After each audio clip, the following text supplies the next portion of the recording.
What's up guys, Jeff Cavalier, AthleteNext.com. So today we're going to talk about the plank. And we're really going to get to the truth about the plank because there are a lot of misconceptions when it comes to this exercise. And I'm not trying to pile on this exercise, guys, because I've covered it in the past, maybe not so favorably. However, there are always valid reasons for that. And there are instances where we'll program the plank, even sometimes as a form of rest. But I'm always trying to get somebody off of that basic version of the exercise as soon as possible, even if you're a true beginner. So no matter what level you're at today, I think you need to see why we're going to talk about what we're going to talk about with this exercise. So let's get right to it. What are some of the things that you've heard about the plank? You've heard number one, it's a great core stability exercise, right? Well, I'm going to argue no, okay? Because if we get down and we look at what's actually happening, we get in this position here, and this is supposed to be great for core stability. What are we preventing? If I were to let myself go and drop, I drop down into lumbar extension, right? But this says nothing about rotational stability because I have 4 points of contact with the ground here. I'm not being challenged rotationally. If I had one arm up or so, okay, now it's a little bit more rotation stability challenge, but that's not what's happening. So instead of having you down here on the ground, which I never like to do, I'd rather have you get up on your feet like this and challenge your rotational stability. This is much more important. This is much more functional. This is something you're going to encounter more often in life, is challenges to your rotational stability, and that's what the abs are built for, to prevent and also control that motion. But if you wanted to still control this sagittal plane stability like you would in a plank, do it again standing. Do what I'm doing here. I actually did this with some of the WWE wrestlers that come through here. There's better options there, but it goes further than that. The second thing that you'll hear about is people say, well, this is a great glute exercise. It's not a glute exercise, not in the slightest bit. There's something that's confusing people as to why, and that's this. People get down here and they say, now, when you're in this position, here's what you do. Squeeze your glutes as hard as possible.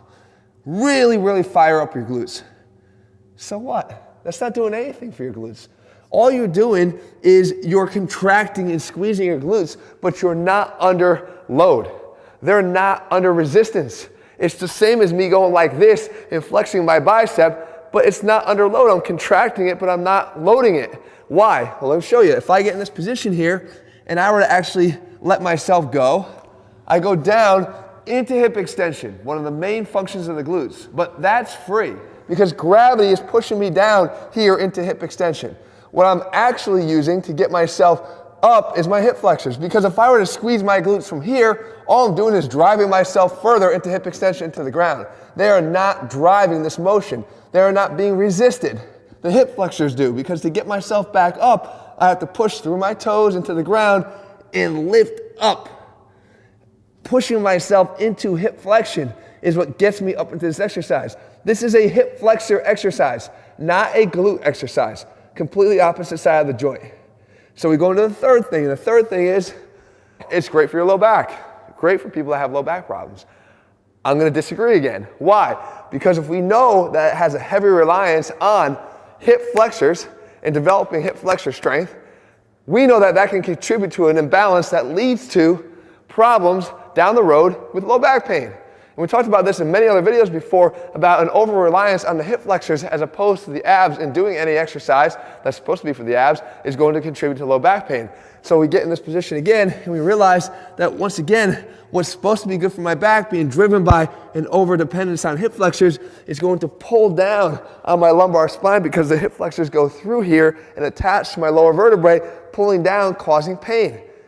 If you spend a lot of time doing planks, which is what people do, they spend minutes and minutes doing them, lots of repetitions, you're going to create more and more of that imbalance. Which leads to a fourth thing that you probably hear, and that is posture. This is a great postural exercise. I think people say that because they say, oh, he looked like he's in a good posture here, nice and straight here, but they'll also say that you get a good squeeze up here between the shoulder blades, you work your interscapular muscles. This is a benefit to having better posture from the upper torso, less rounded shoulders. Again, completely wrong. You can't just take what you're saying. Guys, I've been sharing clips here. I wasn't making this up. Every time I made these points were taken from articles online saying these very things. You're reading the same things I am. These are just not true. If I get in this position again, what's happening? If I were to let myself drop down, I go into scapular retraction. Again, that's free. That doesn't cost us anything. I'm not trying to squeeze myself there. Now, people will tell you to squeeze Squeeze hard, in between your shoulder blades when you're in this position. Really get a good activation of them. Again, it's the same equivalent. Just because I'm contracting something doesn't mean that I'm contracting under load.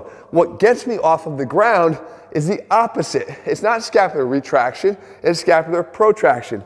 Here's how it looks. If I'm in this position here and I'm down into retraction, resting, the only way to get out of that into a proper plank is to protract the scapula. Not retract, protract the scapula. So the serratus is working, not the interscapular muscles. So there's 4 things that you're being told about this exercise, in addition to all the other things I talked about before, how it being too easy and something that we need to find more challenging ways to do to escalate that exercise as quickly as possible to get more benefits.